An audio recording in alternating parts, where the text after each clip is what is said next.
10. 10 years. Apologies, Hope. For 10 years, as she was a member, an active, very active member in our community.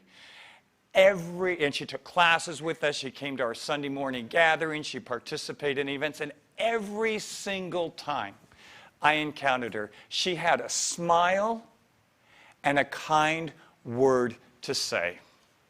Even on Sundays, if I felt like I didn't give the most inspiring talk, Hope would be there after with a smile and say, such a great talk. So Hope, my experience, and I'm sure for many of you, the experience of Hope, is such a loving person, such a loving person. And so we joined together, family, friends, and members of our own spiritual community, of Hope's spiritual community. We gather together for several reasons. We gather together to acknowledge a life well lived. We gather to acknowledge and to give thanks for her life. So we gather for that. The second thing is we gather because we know that she continues to live on. And so we gather together in that faith, in that awareness that she lives on. And we also gather together to share grief, because in sharing grief, it helps us to carry grief. I mentioned to Hope's kids before we started this afternoon that Hope dying just at the beginning of COVID was certainly a weird experience in that we couldn't have this celebration for, a year and a half after. And that kind of makes grief a weird thing, because it's usually the funeral or the memorial or the celebration of life that in some ways brings some kind of conclusion to that process or some anchoring in.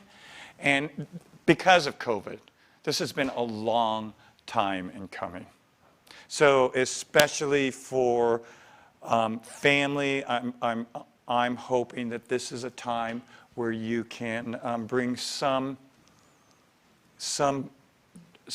completion to the grief. So one of the ways in which we'll acknowledge her life, Hope's life, is to have her cousin Sharon come up and do a reading. I haven't met you, Sharon, so come on up, Sharon, and we'll have you do the first reading here.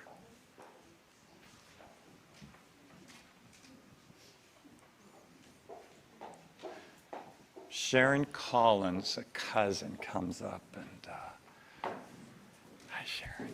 You can put the reading here if you want, and then, can you be able to hold the mic? Would that be okay? Okay. As long as I have my glasses. It all looks different with glasses, doesn't it? It does. Oh, you do too. Okay, this is a poem by Who Knows. That's what anonymous means. Who knows? Her journey's just begun. Don't think of her as gone away. Her journey's just begun. Life holds so many facets. This earth is only one. Just think of her as resting from the sorrows and the tears in a place of warmth and comfort where there are no days or years. Think how she must be wishing that we could know today how nothing but our sadness can really pass away. And think of her as living in the hearts of those she touched. For nothing loved is ever lost, and she was loved so much. Okay. Beautiful. Thank you, Sharon. Thank you. So I hope this doesn't sound too woo-woo, but frequently in the morning when I'm doing a memorial for that day, I try to tap into the energy of the person who's passed away. And I have to tell you, I really feel like Hope was telling me this morning that she's really happy. She's really happy, and that she's really grateful for her experience that she had on earth, for the people who loved her and the people that she loved, that she just feels so grateful. So I wanted to share that with you. So I'm going to invite you to take a deep breath and go ahead and close your eyes. And we open to the experience this afternoon of love. The love that dwells within us, the love of God's presence that surrounds us, the love that we have for each other, the love that we have for hope, and the love that she has for us. So I invite you to open right now to the experience of love.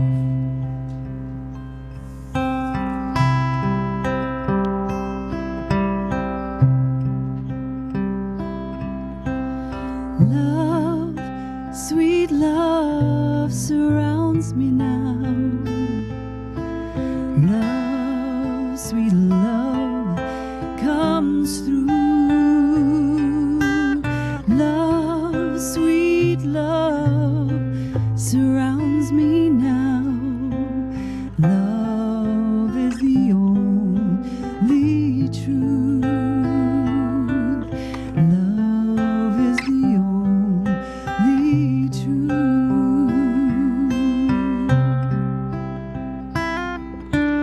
Love, sweet love surrounds me now. Love, sweet love comes through. Love, sweet love surrounds me now. Love is the only truth. Love is the only truth.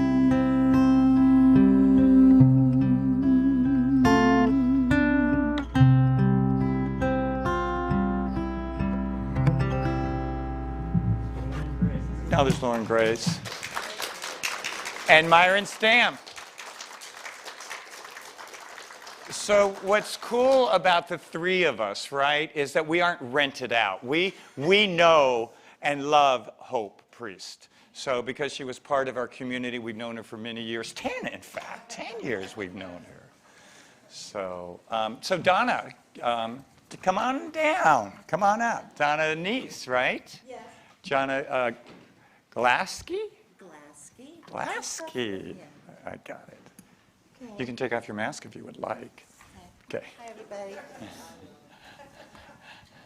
Okay, I'm going to read a piece by Rumi, and it goes, "Grief can be the garden of compassion. If you keep your heart open through everything, your pain can become your greatest ally in your life's search for love and wisdom." Thank you very much.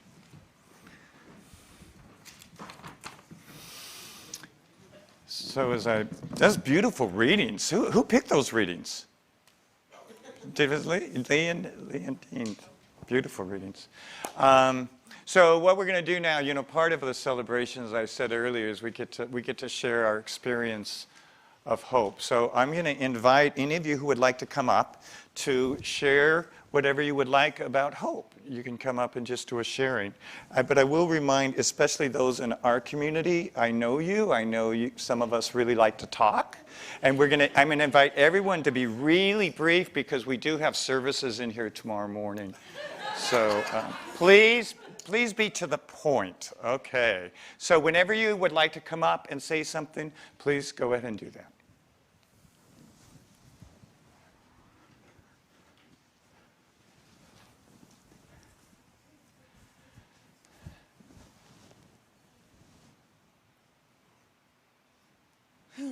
Hello, I'm Elizabeth.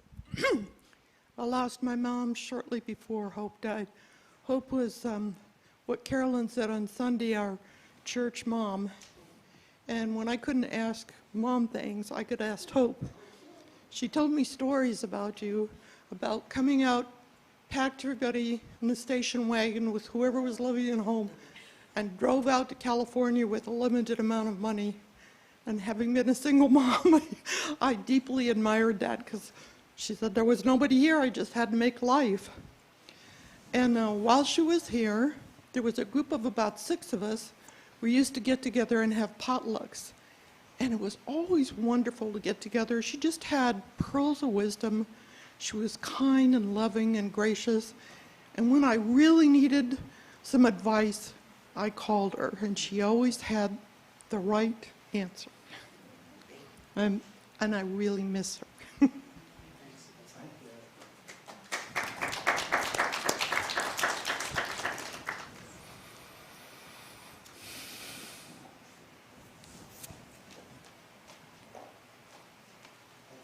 I promise I'll be brief. I wrote a little something in case I had this opportunity.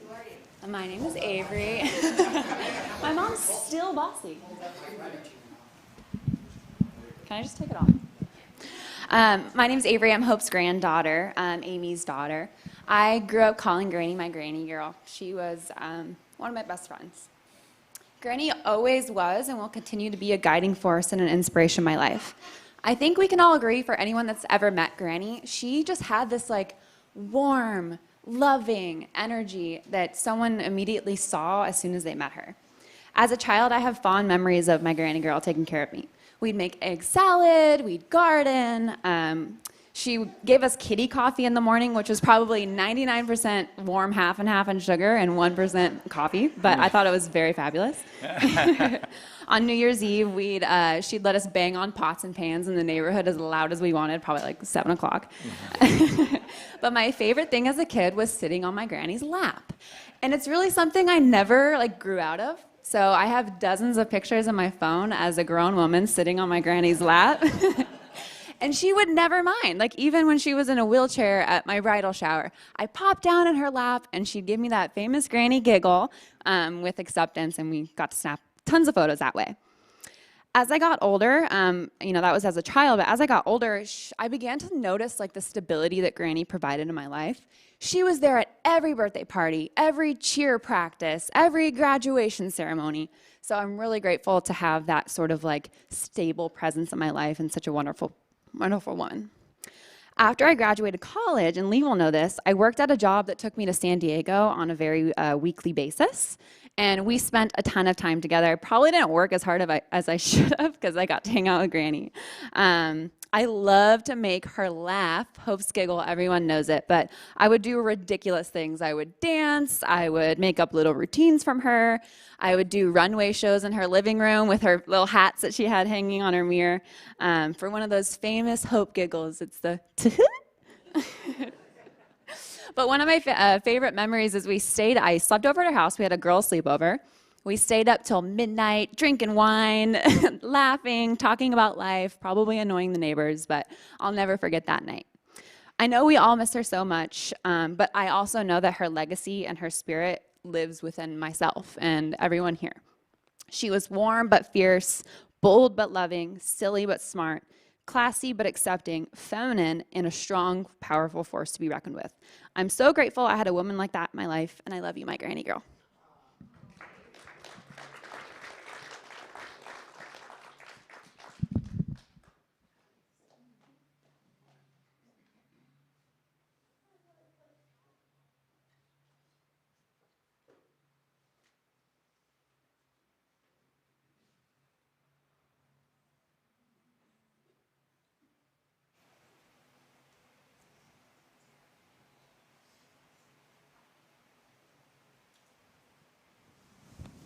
I hope I didn't scare anyone away from speaking, because I stressed the briefness.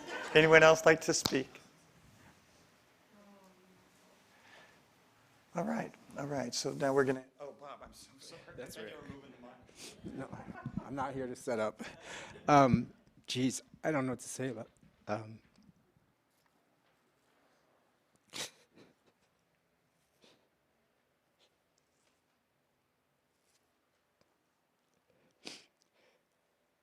Hope was a good friend of mine. When I first met her, she just said, "Where does your mother live?" I said, "Ohio." And she said, "Well, I'll be your mother from now on. And that's what I called her, Mom. And she was always there. The one thing that I remember the most, that full of life and always energy, she and I had battling illnesses. It seemed like she was in the hospital, I was in the hospital. But one of my favorite memories was always pushing her in the wheelchair. And she would freak out when I would let go, and I'd say, no hands. And she would, because she really thought I was letting go as we were going down a hill or something like that. Or if she would start rolling away, she'd say, Bob. And I said, you have two hands?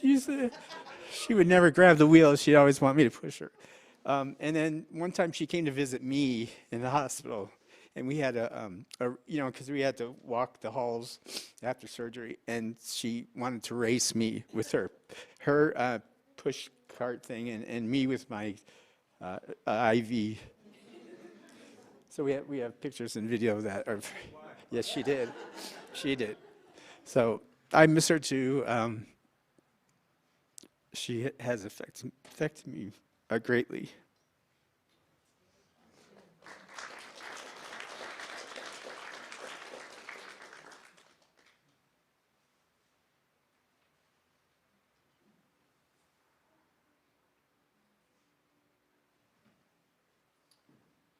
And now we're going to have Hope's kids come up and share, and we're going to begin with Dean.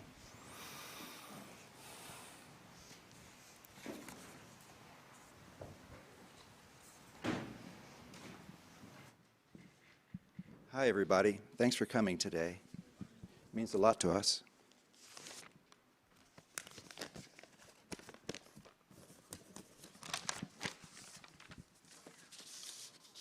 Hope Henderson was born in Maryland, the youngest of 4 children. She was the only girl. She had a happy childhood, as her home life was full of love and laughter. She was very close to both her mom and dad. Growing up during the Depression, there was no sense the family was poor, but neither was there great excess amounts of cash around.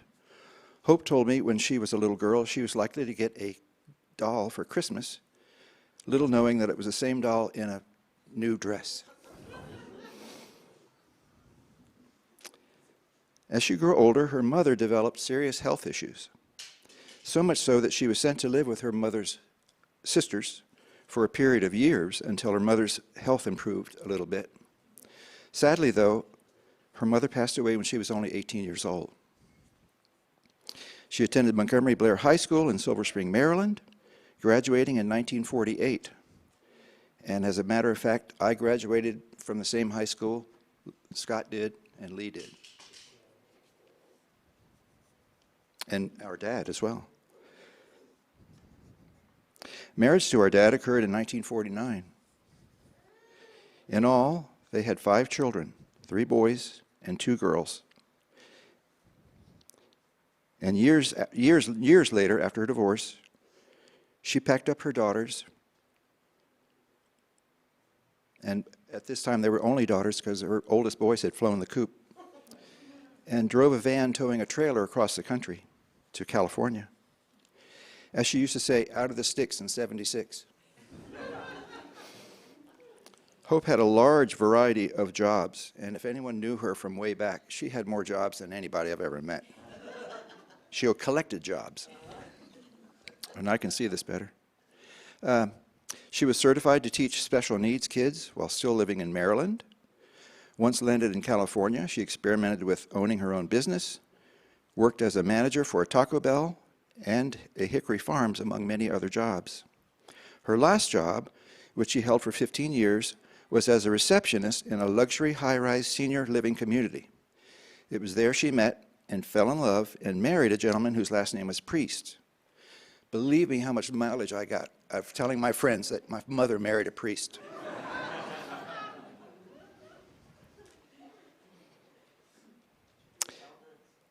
She worked until she was 78 years old.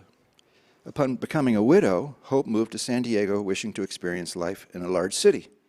She enjoyed her retirement years very much, interacted with grandchildren, taking classes and diving into a variety of handcrafts.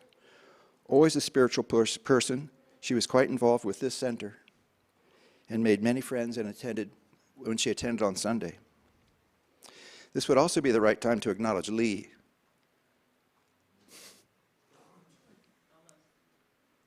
Lee's contribution to watching over her.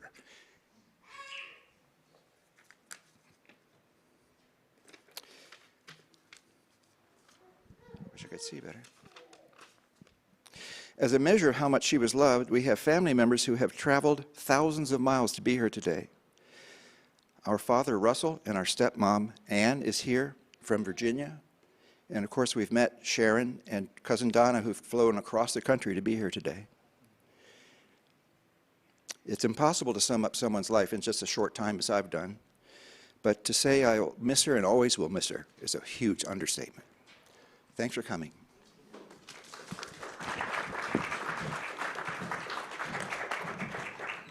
Barbara's next.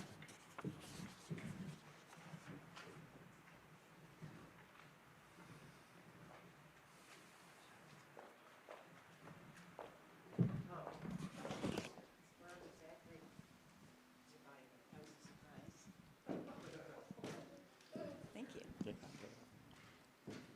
Oh, that is very small.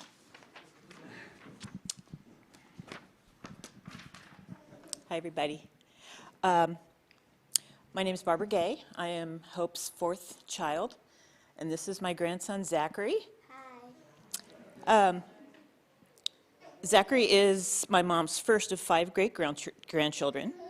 I say first, and while that's technically correct, I'd be remiss if I didn't mention that Zachary's twin brother, Benny, was born 45 minutes after Zachary.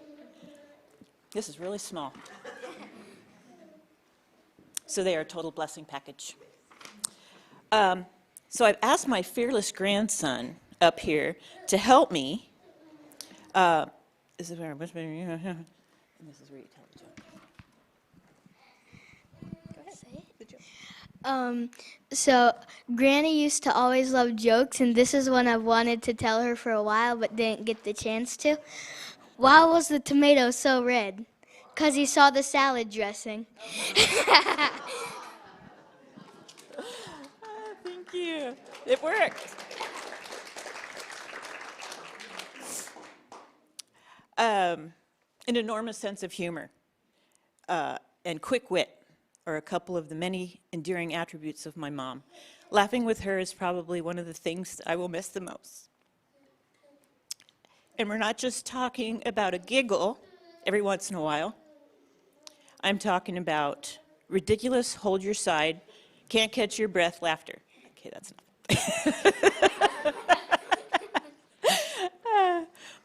Let's see where I am. I know that each of my siblings and others knew her well. I know that each of my siblings and others that knew her well know what I'm talking about. One of those times is when she and I were together one evening, and she announces that she can't find her phone. So I suggest that I will call her phone. And so it starts ringing, and we heard it ringing, and the sight of 2 grown women following each other in this apartment for quite some time is funny in itself. But when my mom realized it was in the pocket of her robe, we fell out. So we practically fell over laughing. We started to settle down, and one of us would think about it again and would start all over again. But that wasn't the end of the story. Once we caught our breath, my mom said in all seriousness, "So who called?"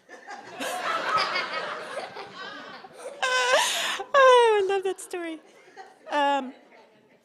Never gets old. Oh, I'm shaking. It's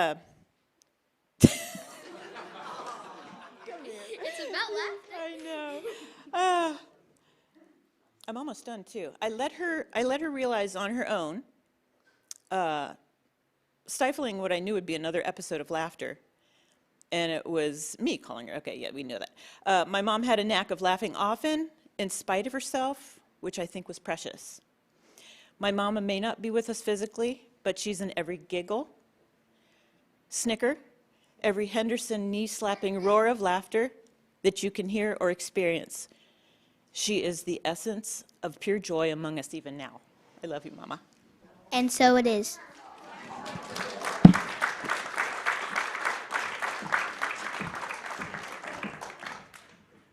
Scott, come on up.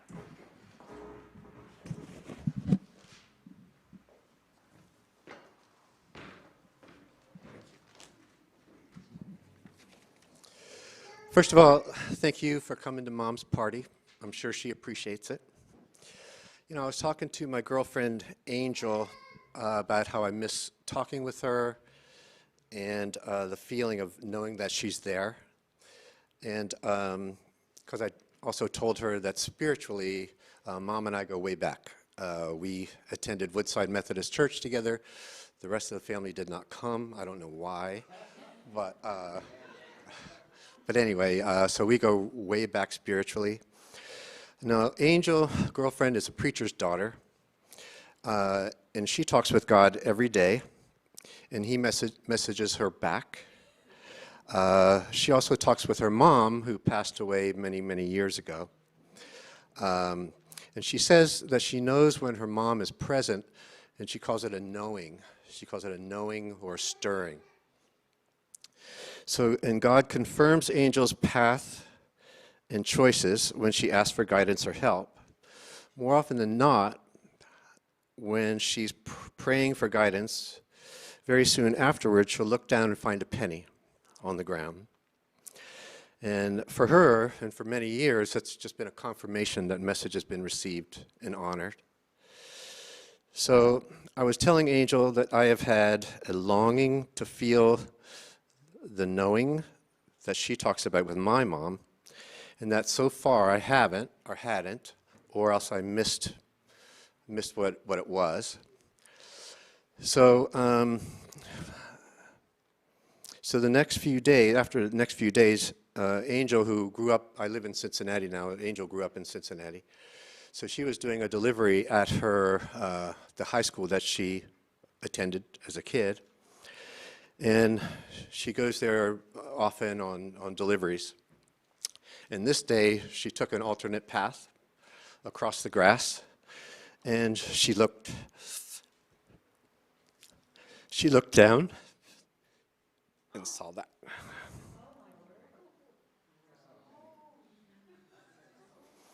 So thank you, Mom, for that. And just this morning,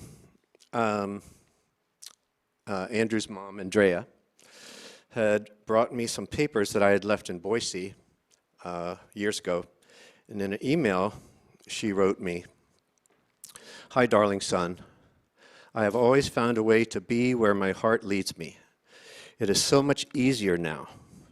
It is so funny, Scott, that the actual distance between us is greater, and the closeness we are enjoying has never been as near as it is today. God works in mysterious ways." I just want to take the opportunity to kind of echo what my brother Dean had said, in that my understanding of what God asks of us is love and service. And no one epitomized love and service more than my mom, as people have said here. I also want to acknowledge and let Lee know that probably everybody who's ever known him is grateful to him for the love and service over the years that he showed to our mother and this community. So I just want to acknowledge that, Lee. Thank you so much. Okay. Thank you very much.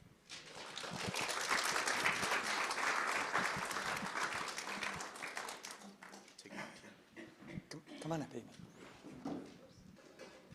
Do you want, whose mask was this? They left. Is this? There you go. I took off my shoes because mine's more interactive. Oh, it is kind of not very good up here. Okay, my name is Amy Armentrout. I'm Hope's fifth and final child. Thank you. Through all the sadness that our family has experienced over the past 16 months since our beloved Hope passed away, we've also found so much joy in remembering all the tender, creative, and smart and fun ways that she lived her life and expressed her love to each of us. Her playful spirit was legendary. She made up curse words that weren't offensive, like pachakui and Jiminy Craminy Dutch, which, unless you're Dutch. Let's see. She would say yummykins when she thought something was delicious, which could also be a hug. She called people she felt were unfavorable bootheads or scamps. She called snacks snicky snacks. And she loved potato chips, which she called chippies. And she would often kiss it before she put it in her mouth, and she'd say, "I love them, I kiss them." More than anything else, Mom loved to sing and often made up fun songs to delight her children, grandchildren, and great-grandchildren. I want to share a story with you, but first some context. You need a light up here. We lived on the East Coast, and almost every summer my parents would rent a cottage at the beach, which was about a 3-hour drive from Silver Spring, Maryland. To break up the monotony of the journey with children riding in the car and probably a dog, my parents would often stop halfway to stretch our legs and use the restroom. My favorite stop was a farmer's market kind of petting zoo. Back in the late 1960s, it wasn't terribly high-tech, with nothing truly spectacular except for one attraction that featured a dancing chicken. Basically, you put a penny in the slot, a chicken feed would funnel down, a pulley system would open the door, and the chicken would make its way to the feed, all the while circus music is playing, so it appeared as if the chicken was dancing. Okay. I was fascinated with this dancing chicken and would beg my parents every summer to stop to see it. Fast forward to the winter of 1974. My parents had been divorced for over a year. My 2 older brothers had moved to the West Coast. My brother Lee had joined the Navy, and my sister was a preteen with her sights set on boys and friends. Needless to say, my world as a 9-year-old was sad and lonely. One cold morning, One cold morning, Mom and I headed to the beach so she could check on her brother's home, which was kept vacant during the winter. Along the way, of course, I asked to see the dancing chicken. I was too young to realize that most of the attractions shut down in the winter. She pulled into the gravel driveway. I jumped from my seat and eagerly made my way to where the dancing chicken booth was, only to discover the chicken wasn't there. I was heartbroken. All the sadness that I felt inside about my family splitting apart was projected onto the apparent loss of my favorite fowl. Right? Okay. With tears in my eyes, I climbed back into my mother's van, and we drove in silence for quite a while through the gray, rainy morning. I know now that my mother was working on a way to lighten the mood and cajole me out of my sorrow. After a while, she began to sing this short tune that she'd made up for this occasion. First, I'll say the words so you get the full impact, and then I'll sing it like she did. Stand by. It went, "The dancing chicken done died, done died." The dancing chicken done died. But it went like this. Dance chicken done died, dance chicken done died.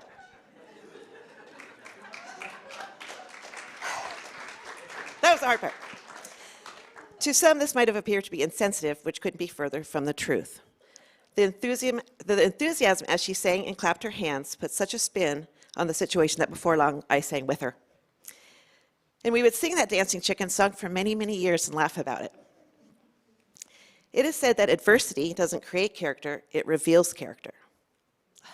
Shake. Is the stage moving or is it me? You see, during the time of my ill-fated poultry pal, my mother was in the fight of her life. In spite of her circumstances and battles, she rallied for me. She didn't talk me out of seeking the dancing chicken, although she probably figured it wouldn't have a happy outcome. She didn't coddle me, shame me, or become dramatic about my sadness. She gave me space to feel my feelings. She understood me, and I trusted her maternal leadership. I think she's possessing right now. Okay. Her character then, and was always, revealed as strength and resiliency. Mom was kind and compassionate. She had the ability to forgive, and she taught us the value of forgiveness. She celebrated diversity way before it was trendy. which is one of the reasons why she loved living in Hillcrest, and she cherished being a member of this spiritual community. So, if any of you leave here today thinking about the dancing chicken, or you find yourself humming that catchy tune, I know that she would be tickled pink. She would throw her head back, touch her hand to her chest, and let out that fabulous giggle that we love and miss so much. Whew, that's it. Thank you.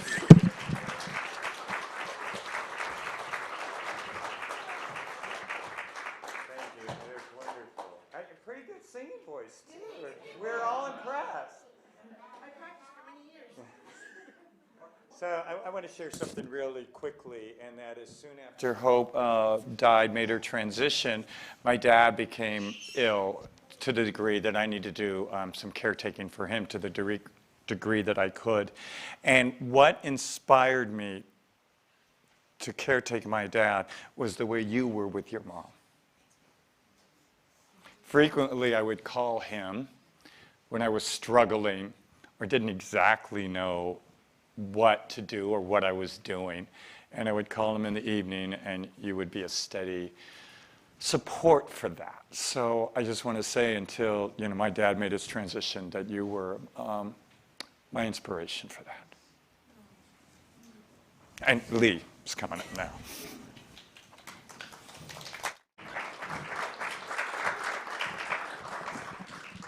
I'm going to keep the mask handy because it hides the ugly cry. There's so many stories to tell. While the other stories that just led me to like 10 more stories. There's no time to tell all the stories. You mentioned Mom coming to Hillcrest. She came from conservative Orange County, and she came to Hillcrest. She got her apartment. She was confused about whether or not it would be safe to walk at night or in the evening time.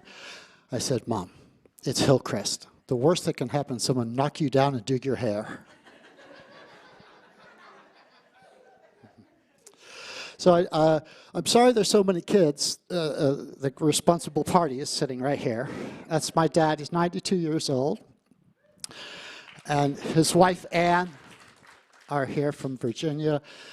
Dean mentioned Mom's husband, Jim Priest, and his daughters are here. Linda and Diana, will you stand so we can see where you are? Linda and Diana right there. Mom's. So much love at those years with Jim. So I'm honored that you're here. Thank you.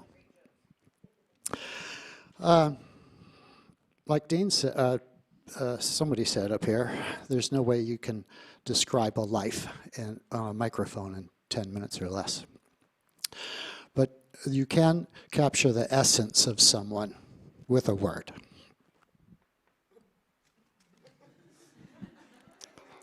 It's love. So in spite of many life's challenges that Mom had, from the death of her mom at an early age to not just one, but maybe many betrayals, her legacy is to keep an open heart. She passed on to the next expression of life with an open heart and the greatest degree of forgiveness that you can imagine. And so I hold that truth in my heart, and I aspire to that. And I think that legacy, and for the people who've joined here and the people who are joining online, there are many people online. Are there people online? Yes. Okay, good. Hi, people online. That it might be an invitation for us. So if you're holding on to anything that is restricting you from the expression of beautiful love and open love and a full life, I just use that memory of Mom and know that it's possible. Her life showed me that it's possible, and her death is it's absolutely imperative now that I do that. So I invite you to do that. I don't really have anything else to say. I love you all. This community meant a lot to Mom. For years and years, she walked the 9 blocks back and forth to church all by herself, and then she had some help walking after that, and it was a privilege of my life to be. And I don't have any kids of my own. My siblings do, but to be in charge of a person is a huge deal, and it was the privilege of my life. Thank you all.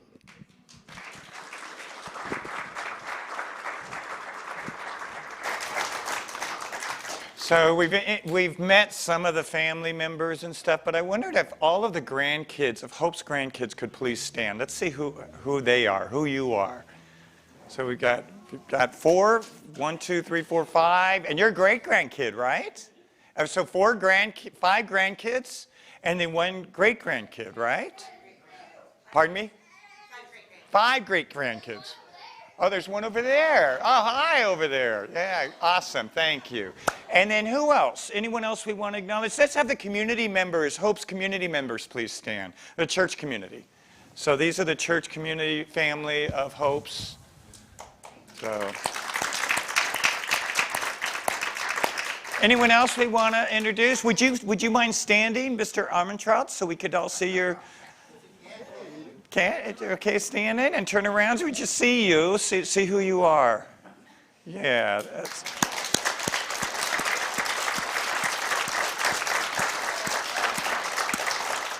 And we have the stepdaughters again, and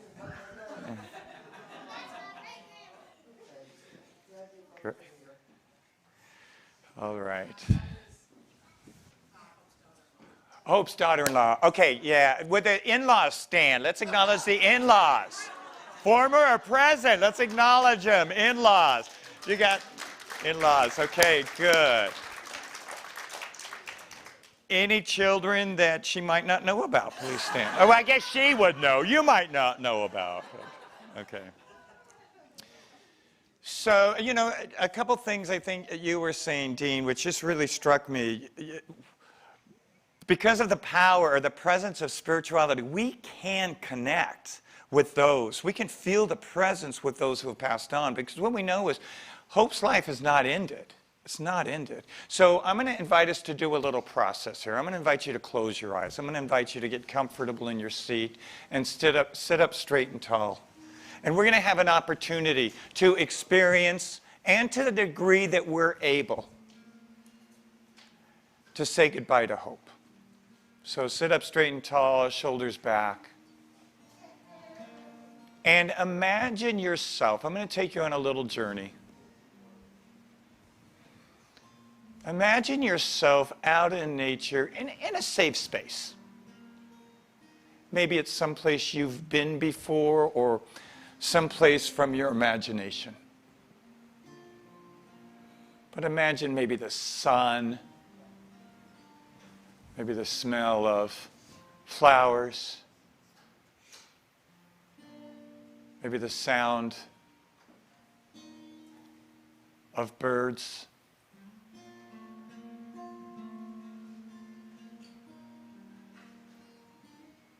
And you feel peaceful and open in this safe space.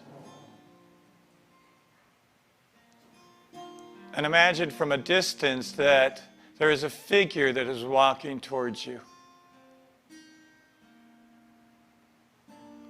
And as this person comes closer to you, you realize that it's Hope. And you experience her wide open, radiant smile. She is so glad to see you. And she comes up and she hugs you like you've hugged her in the past. And she sits down next to you. And you get to share with Hope whatever is left unsaid or whatever you want her to know. Go ahead and share that with Hope right now.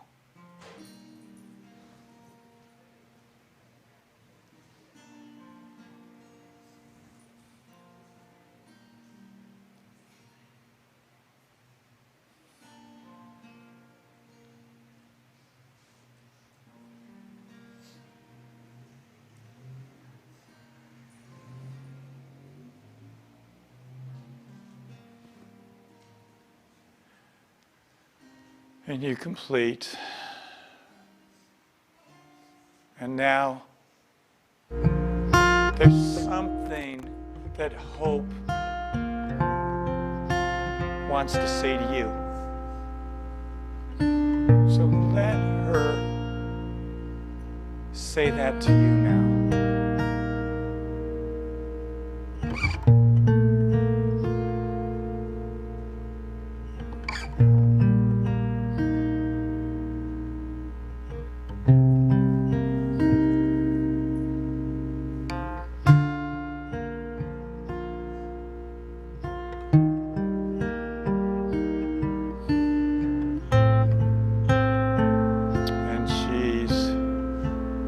Completing with what she wants to tell you.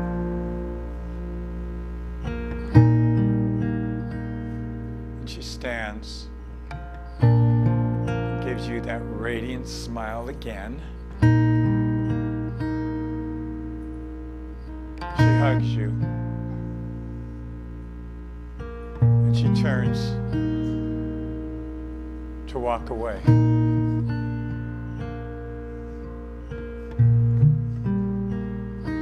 Watch her walk away as her figure becomes smaller. And have an awareness right now that you can always come back to this place. You can always welcome her presence.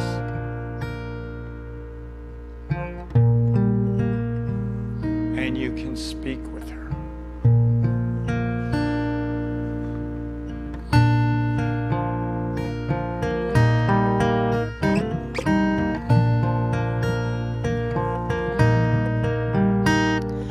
Love is calling me home. Love has opened the door. Come inside and feel the light. Love asks nothing more. Peace is calling me home. Peace has opened the door. You can come inside and feel the light. Peace asks nothing more. Oh, joy is calling me home.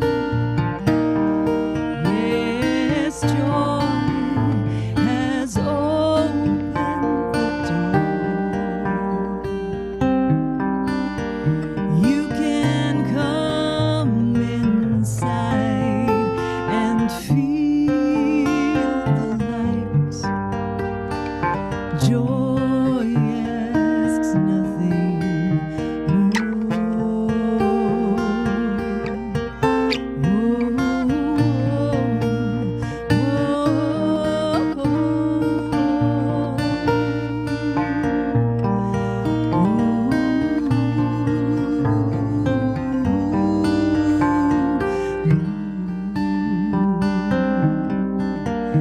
You can come inside and feel the light.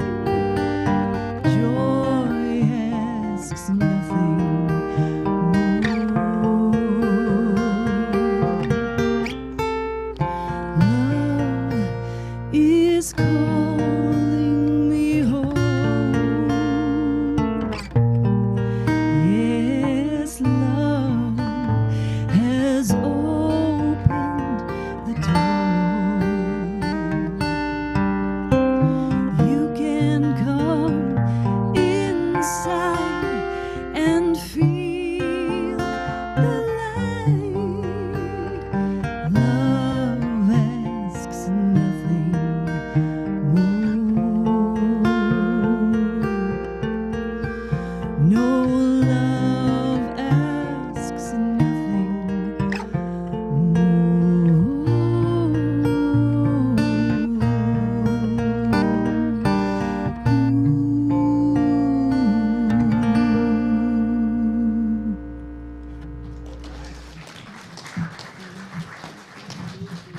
Lauren and Myron.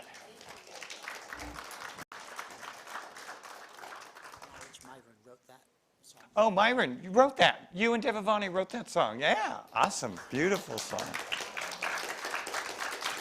So I just feel like, Amy, you should lead us in a round of the chicken song. Could you do that? Is that too weird? Once a day. Okay. Try to give it a shot. So I'm going to invite you to stand. And would you play? And I'm going to invite you to, as a symbol of love and the forgiveness that Hope really so embodied, right? I'm going to invite you to link arms with each other. We don't hold hands these days, but link arms with each other. A sign of unity and a sign of connectedness. So I'm going to invite you to take a deep breath into your heart. And imagine that this is a divine heart, God's heart, and Hope certainly shares that heart. And we open this afternoon, we open to the power of love. We open to the experience of gratitude. And as Lee and Hope called us, we open ourselves to the power of forgiveness. So I invite you to love. I invite you to be grateful. And I invite you to forgive, as Hope would want us to. Thank you for coming. The family has refreshments. Stick around and hang out. Thank you. Yep.